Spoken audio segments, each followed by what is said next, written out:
दोस्तों, गजा के एक क्रिश्चियन हॉस्पिटल में इतनी बुरी तरह एयर स्ट्राइक हुई जहां फिलिस्तीनी स्वास्थ्य मंत्रालय का दावा है 500 के करीब लोग मारे गए, इनमें कई बच्चे भी थे। ब्लास्ट के बाद डॉक्टरों ने गजा के हॉस्पिटल से प्रेस कॉन्फ्रेंस की जहां उनके आसपास छोटे छोटे बच्चों के शव पड़े थे, जो इतना हृदय विदारक है कि शायद मैं आपको वो तस्वीर दिखा भी ना पाऊं। अगर हम इंसान हैं और इंसानियत समझते हैं तो कहा जा सकता है कि इससे ज्यादा दर्दनाक हादसा रीसेंट हिस्ट्री में शायद ही देखा गया हो। ये नॉर्थ गजा का एक क्रिश्चियन हॉस्पिटल था जिसका नाम है अल अहली अरब हॉस्पिटल। वो नॉर्थ गजा जहां इजराइल ने मिसाइल स्ट्राइक करने का 24 घंटे का अल्टीमेटम दिया हुआ था, वहां स्थित था। फिलिस्तीनी स्वास्थ्य मंत्रालय के अनुसार जिन 24 अस्पतालों को इजराइल खाली करने की चेतावनी दे रहा था, उनमें से एक ये अल अहली अस्पताल भी था। अस्पताल में पहले से कई बीमार और वॉर में घायल लोग भर्ती थे। कुछ लोग शरण लेने के लिए अस्पताल पहुंचे थे, ये सोचकर कि साउथ गजा जाना नामुमकिन है इतने कम नोटिस पर, तो अस्पताल में रुक जाना चाहिए। उसके पार्किंग लॉट में यह सोचकर रुके कि इतना भी कोई जल्लाद नहीं होगा कि अस्पताल के प्रेमिसेस में ही बम फेंक दे। ये हृदय विदारक मंजर गजा से सामने आया, लेकिन इसमें भी एक बहस छेड़ दी गई है, वो ये कि क्या ये एयर स्ट्राइक इजराइल ने की है या फिर PIJ का रॉकेट था जो मिस फायर होकर गजा के इस अस्पताल पर गिर गया, जैसा इजराइल क्लेम कर रहा है। इजराइल के इस दावे को मजबूती दी अमेरिकी राष्ट्रपति जो बाइडेन ने, जिन्होंने इस पूरे युद्ध को शायद स्क्विड गेम का कोई खेल समझ लिया है, जिसमें उन्होंने टीमें बना ली हैं। जी हां दोस्तों, आपको हैरानी होनी चाहिए जानकर कि जो बाइडेन कहते हुए पाए गए, शब्दावली पर गौर कीजिएगा, कहते हुए पाए गए कि ऐसा लगता है कि हॉस्पिटल ब्लास्ट दूसरी टीम ने किया है। जी हां, दूसरी टीम, ये थे उनके शब्द।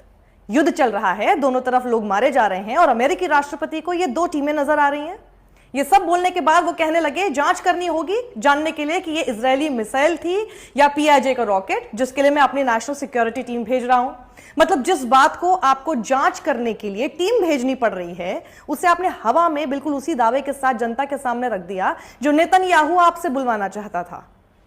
बिल्कुल वैसे ही जैसे 40 इजरायली बच्चों की गर्दन काटकर उन्हें मारने की खबर पहले अमेरिकी राष्ट्रपति ने कह डाली और बाद में व्हाइट हाउस को सामने आकर कहना पड़ा हम इस दावे की पुष्टि नहीं कर पाए हैं। वहां के कई न्यूज चैनलों को अपने बयान वापस लेने पड़े, माफी मांगनी पड़ी और पियर्स मॉर्गन जैसे लोग हमारी गोदी मीडिया की ही तरह टीवी पर साफ मुकर गए कि उन्होंने इस फेक न्यूज के बारे में जिक्र भी नहीं किया था। सोशल मीडिया ना हो तो इनके झूठ कभी सामने ना आ पाए, क्योंकि पूरी दुनिया की मीडिया ही जैसे गोदी मीडिया इस वक्त बनी घूम रही है। 9 साल से अपने देश में फेक न्यूज को जिस तरह हमने देखा है, उससे अब हम आसानी से पहचान सकते हैं फेक न्यूज और प्रोपेगेंडा आखिर कैसे फैलाया जाता है। लेकिन अमेरिकी राष्ट्रपति से यह उम्मीद नहीं थी कि वो हमारे देश की गोदी मीडिया की तरह व्हाट्सएप ब्रीफिंग्स पर बयान दे डालेंगे। इसी कड़ी में जब यह बात गोली की स्पीड से फैल गई तो बहस छिड़ गई।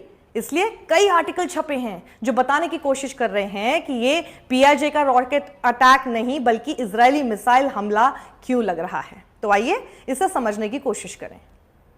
इजरायल ने पहले ही नॉर्थ गजा में मौजूद 20 से ऊपर अस्पतालों को नोटिस पर रखा हुआ था जब ऐलान किया गया कि गजा पट्टी को खाली किया जाए। इस मांग को पहले ही वर्ल्ड हेल्थ ऑर्गेनाइजेशन बीमार और घायल लोगों को फांसी पर चढ़ाने के बराबर बता चुका है।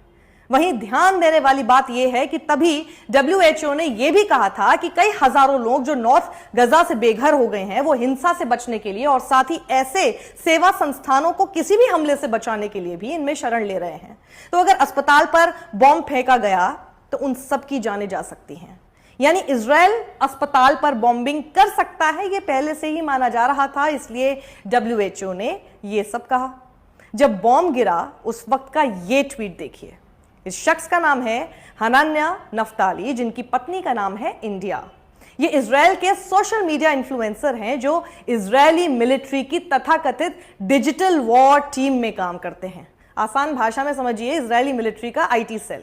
वहीं इनकी शादी पर खुद नेतन्याहू जाकर कह चुके हैं ये मेरे लिए काम करते हैं। उस बयान का वीडियो भी अब खूब वायरल हो रहा है।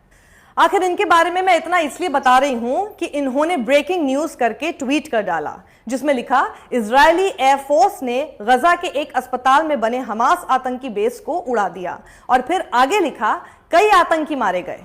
यह दुखद है कि कैसे हमास अस्पतालों, मस्जिदों, स्कूलों से ह्यूमन शील्ड का इस्तेमाल करके रॉकेट दाग रहा है।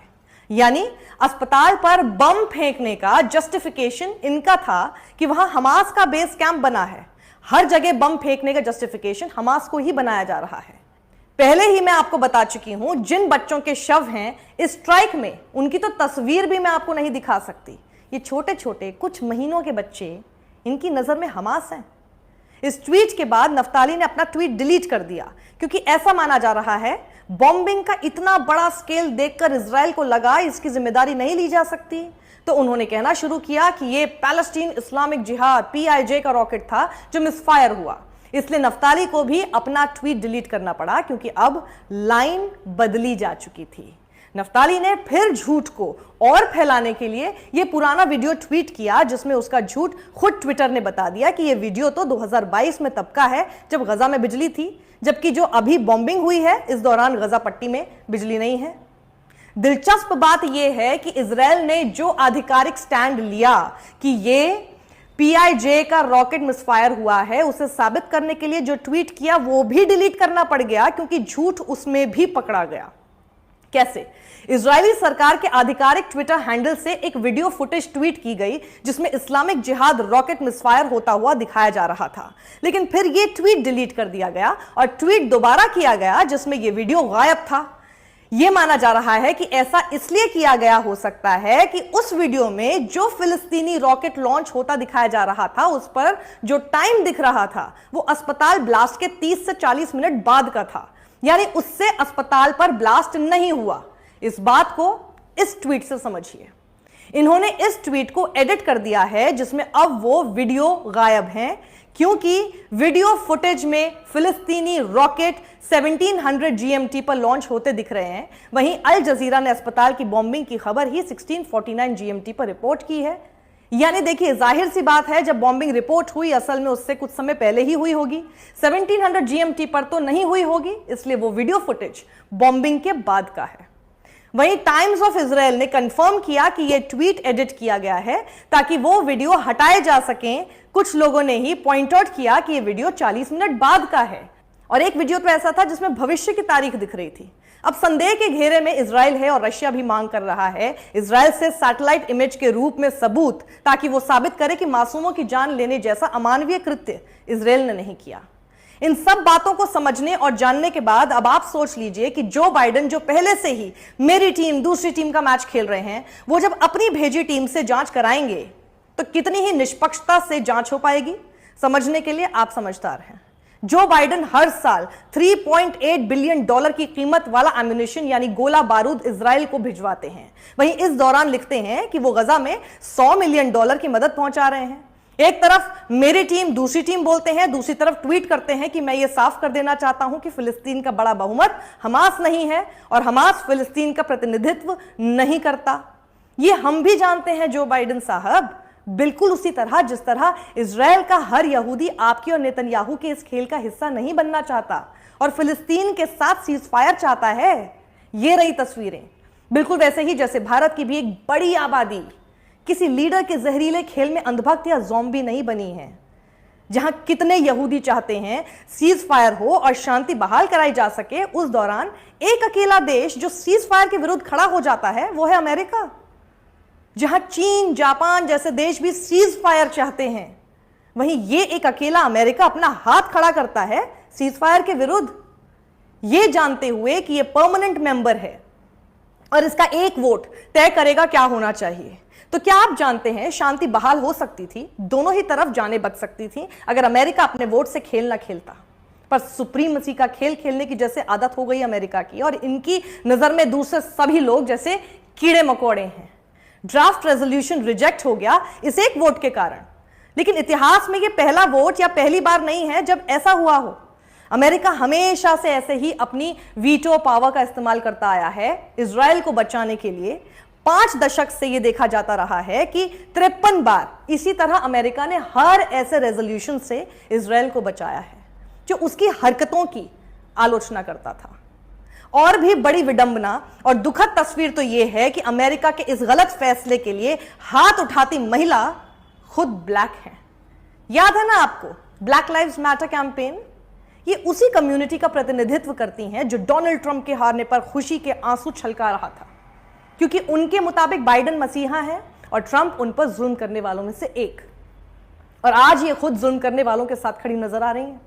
So black lives matter but Palestinian lives definitely don't matter, right America? जैसे जर्मन ज्यूज हिटलर के हाथों प्रताड़ित हुए और अब ज्यूज डोमिनेंट इजराइल वही काम फिलिस्तीनियों के साथ कर रहा है। इस युद्ध में इस तरह की आयरनीज ही आयरनीज हर जगह देखने को मिल रही हैं।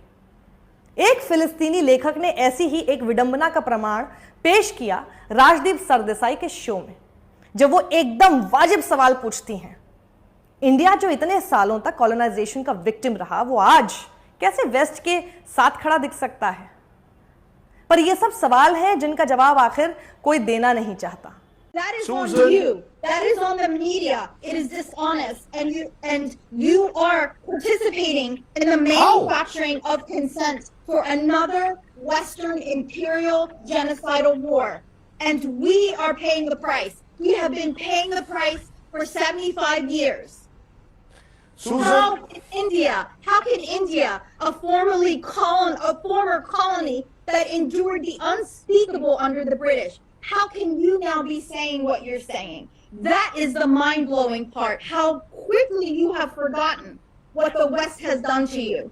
And now you are allying with a Western settler colonial state that has been devastating and terrorizing wholesale the indigenous Palestinian population for decades. Under full view of the world. वहीं कॉमेडियन बासम यूसुफ का ही एक सवाल है जिसका जवाब Israel के साथ खड़े दिख रहे इन एंकर के पास भी नहीं था। सवाल बेसिक था, अगर आप हमास के खिलाफ लड़ रहे हैं तो वेस्ट बैंक जहां कोई हमास नहीं है वहां पर आपके एक्शन को आप कैसे जस्टिफाई करेंगे? जवाब इस सवाल का भी नहीं मिला। जानते हैं क्यों? जवाब यहां है, जो बेहतरीन ढंग से अमेरिकी प्रोफेसर नोएम चॉम्स्की ने बताया है। वो कहते हैं कि फिलिस्तीन को कोई अंतरराष्ट्रीय समर्थन ना मिलने का बड़ा कारण है वो ये कि ना उनके पास है पैसा और ना ताकत, इसलिए उनके पास अधिकार भी नहीं है। दुनिया ऐसे ही काम करती है, आपके अधिकार आपके पास कितना धन और ताकत है उस पर निर्भर करते हैं। अमेरिका के अंदर भी यही हाल है, इसलिए हमें यह सब होता देखकर हैरानी नहीं होनी चाहिए।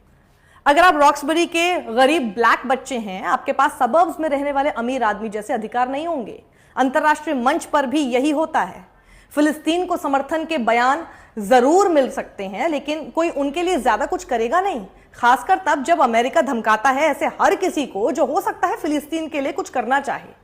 जिसे ये लोग राष्ट्रहित बताने की कोशिश करते हैं, दरअसल वो राष्ट्रहित नहीं बल्कि अमेरिकी सोसाइटी में डोमिनेंट लोगों का हित होता है।